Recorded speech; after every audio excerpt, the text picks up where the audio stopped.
En el máster de dificultades del aprendizaje, yo considero que el trabajo final de máster junto con el practicum son las asignaturas que permiten personalizar más la formación. Las asignaturas nos permiten tener conocimientos teóricos, conocer herramientas, y en el contexto del practicum sois capaces de llevarlas a la práctica en un contexto real.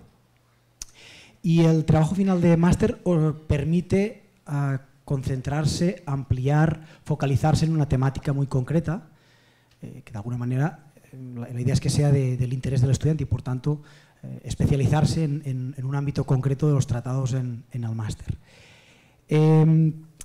Concretamente lo que hacen los estudiantes en el trabajo final del máster de dificultades del aprendizaje y trastornos del lenguaje es llevar a cabo un artículo académico, un artículo científico que van construyendo en diferentes fases y se va elaborando conjuntamente con el tutor que va orientando y va ayudando a su consecución, ¿no? Y finalmente este trabajo es presentado en un formato de artículo y también es presentado en formato oral. Entonces, tengo que deciros que los premios que vamos a dar ahora se van a dar entre más de 500 trabajos finales de máster que se presentaron durante el curso pasado en el máster, en el marco de máster. Los elegidos partieron de aquellos trabajos que tuvieron una matrícula de honor. Es decir, aquellos que tuvieron una matrícula de honor fueron candidatos a ser premiados, y aquellos profesores responsables del trabajo final de máster, el equipo que configura el profesorado que coordina los trabajos finales de máster, eligieron a los 3 premiados, que son los que ahora os voy a decir. Entonces, el tercer premio es para Vanessa Navarro Garcés i el trabajo és avaluació i anàlisi dels factors que condicionen la intel·ligibilitat de la parla dels subjectes amb disàrtria.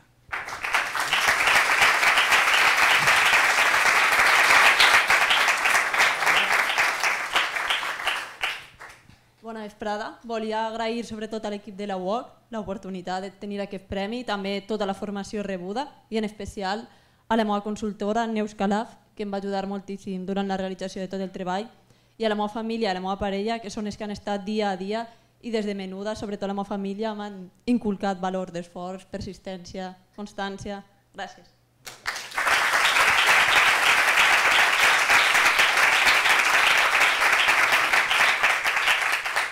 El segundo premio lleva por título Programa de Entrenamiento en Habilidades Emocionales, un estudio de caso con un niño con TEA en su medio escolar, y la premiada es Ruth Díaz Pérez.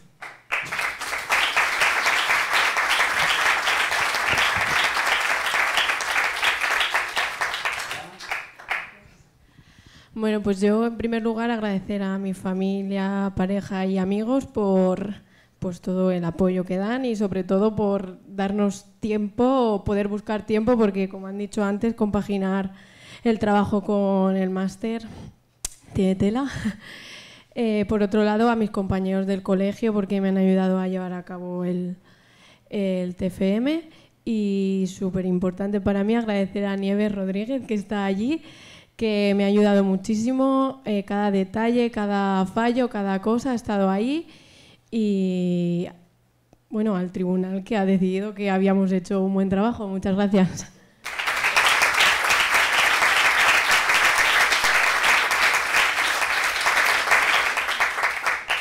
Y finalmente el primer premio es para el trabajo de incidencia de la disgrafía en primero y segundo de educación primaria, y el autor es Antonio Claudio Amaya Ordóñez.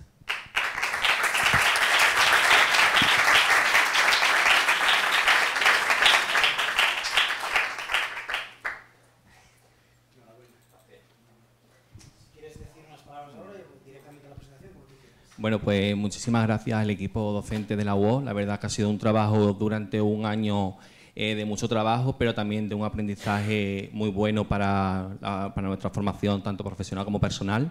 Y agradecer pues a mi familia y a todas las personas esas que me han ayudado a terminar este trabajo fin de máster. Agradecer también a Verónica Moreno Campos, que es mi tutora, que es la que me ha ayudado a terminar este trabajo fin de máster. Y bueno, ahora os voy a hacer una pequeña presentación.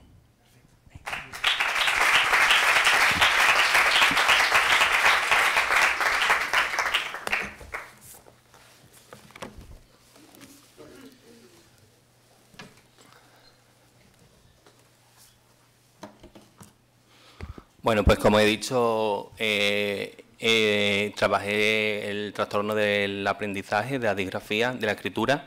En este caso, cuando decidí hacer la disgrafía, tampoco sabía que no había muchos estudios de la incidencia. Eso quizá que también supuso un reto para trabajar sobre ella y hacerlo y llevarlo a cabo. El documento, siguiendo las orientaciones de la UOC, está en la dirección que aparece en pantalla y ahí se puede consultar para verlo más extensamente.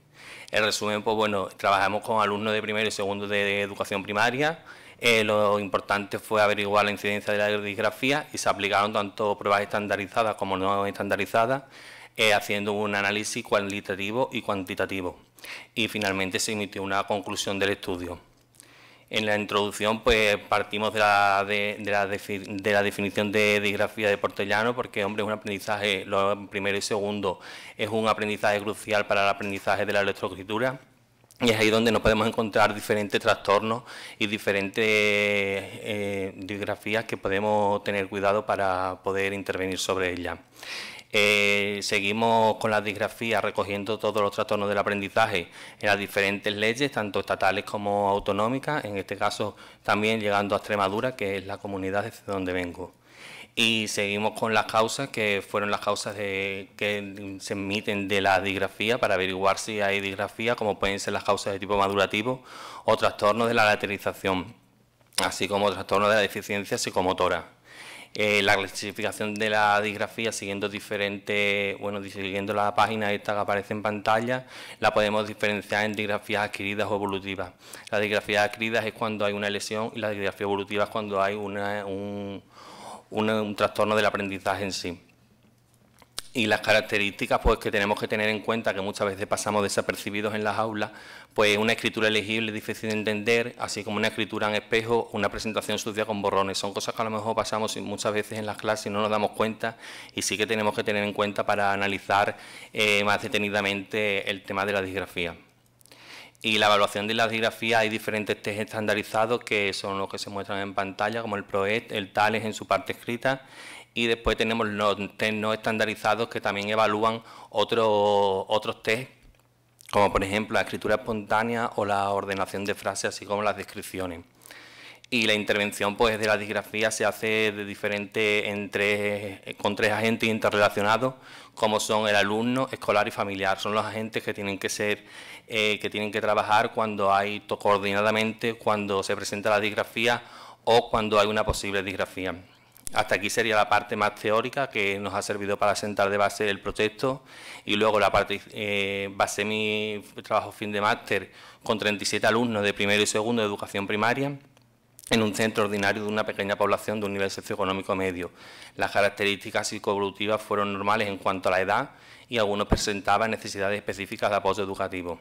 Hay un mayor porcentaje en primero que en segundo de alumnos escolarizados, y hay un mayor porcentaje de niñas sobre niños. Los instrumentos que utilicé fueron la prueba estandarizada, la prueba de exploratoria de escritura cursiva y las pruebas no estandarizadas como el dictado y la escritura espontánea, que complementan a la prueba estandarizada. El procedimiento que seguí fue la prueba estandarizada con el subtest 1 de velocidad normal de ejecución, que durante un minuto tenían que copiar una frase, y el subtest número 2 de velocidad rápida de ejecución. En este caso no seguí la prueba estandarizada porque mezclé el dictado, ya que el dictado es una cosa que hay que seguir unas pautas y hay que ir dictando poco a poco. Entonces sí que le di la prueba estandarizada en tercer lugar, para que la copia, cada uno tiene una destreza y cada uno tiene un ritmo para seguir y que pudieran disfrutar. Estamos valorando la disgrafía, entonces tampoco teníamos por qué tener prisa para hacerlo. Y finalmente la escritura espontánea, en la que cada uno contaba una anécdota o contaba alguna pequeña experiencia que había tenido como complemento de lo anterior. Finalmente, y también hice una evaluación cualitativa, una rúbrica de evaluación cualitativa, que esto fue de creación propia, en la que sí que valoraba, sobre todo a través de la observación directa, diferentes aspectos que complementaban lo anterior, como por ejemplo la posición en la silla, que hay que tenerla correctamente cuando escribimos, así como el contacto visual para darle seguridad a los niños y demás, y el uso del tiempo en las diferentes pruebas. Recordamos que las dos primeras pruebas eran cronometradas con 1 minuto de tiempo. los resultados del subtest 1 y subtest 2, sí que vemos, por ejemplo, que en la velocidad normal de ejecución fueron más o menos las mismas, no hay diferencias excesivas, pero sí que en la velocidad rápida de ejecución se muestra más diferencia, ya que al ser de segundo, sobre los alumnos de primero tienen ya adquirida más las destrezas psicomotoras, entonces pueden escribir más rápidamente. Y en la calidad de la copia, es decir que las copias fueron bastante buenas, que no hubo cosas que destacar, excepto algún pequeño confusión de la H y la B, o sea, de la B y la V, o alguna H mal intercalada. En esta figura se muestran los errores cometidos y el puntuaje, es decir, que en la primera figura se muestran los números de errores que los alumnos cometieron, pero esta prueba puntúa en positivo, nunca en negativo. Entonces en la segunda figura se muestra ese puntuaje según los errores. Si nos damos cuenta, en el segundo, por ejemplo, hay alumnos que no cometen ningún error, que eso también se evalúa, o sea, se puntúa sobre 0 porque es positivo, como he dicho anteriormente. En los datos cualitativos, que es sobre la rúbrica, tenemos que decir que hubo que corregir alguna posición en la silla, por eso no están las gráficas completas hasta arriba, y un poco que necesitábamos un poco más de luz, estaba bien la clase, pero necesitábamos un poco más de luz en el aula. Como he dicho al principio, el objetivo de este trabajo era averiguar la incidencia de la disgrafía. Se planteó como un planteamiento innovador dentro de este estudio, puesto que, como he dicho al principio, no hay muchos estudios de disgrafías, entonces sí que supuso un reto. Los resultados fueron adecuados en cuanto a inteligibilidad de la escritura y los errores puntuales de la ortografía, como he dicho anteriormente. Para esos errores puntuales sí que, siguiendo a Rivas y López, podemos hacer que las cartillas de doble pauta, que son muy efectivas, o las pautas cuadriculadas, con eso o con los errores que nos encontramos. Y como conclusión, pues decimos eso, que la disgrafía es un trastorno del aprendizaje, que tenemos que decir que en esta población, y tras analizarla, pues la incidencia fue nula, y que la reeducación con los alumnos que cometen algún error, y que este estudio pues queda registrado para posibles anomalías que se puedan dar en el futuro, porque tendremos que tener en cuenta esos errores que se han cometido. Y es favorable para los docentes, al conocer los resultados y valorar las anomalías, que no se han montado problemas metodológicos, y para próximos estudios ir que dar pautas antes, sobre todo porque los alumnos se pensaban que eran como un examen y hay que prepararlos un poco antes, simplemente como no una prueba, o sea, una prueba, pero sin ser una prueba realmente. Y en este estudio pues quedan registrados todos estos datos para que puedan debatirse o hacerse la revisión del mismo. Finalmente, las referencias bibliográficas, que son las que han acompañado a este documento, y ya está, ese es el trabajo fin de máster. Muchas gracias.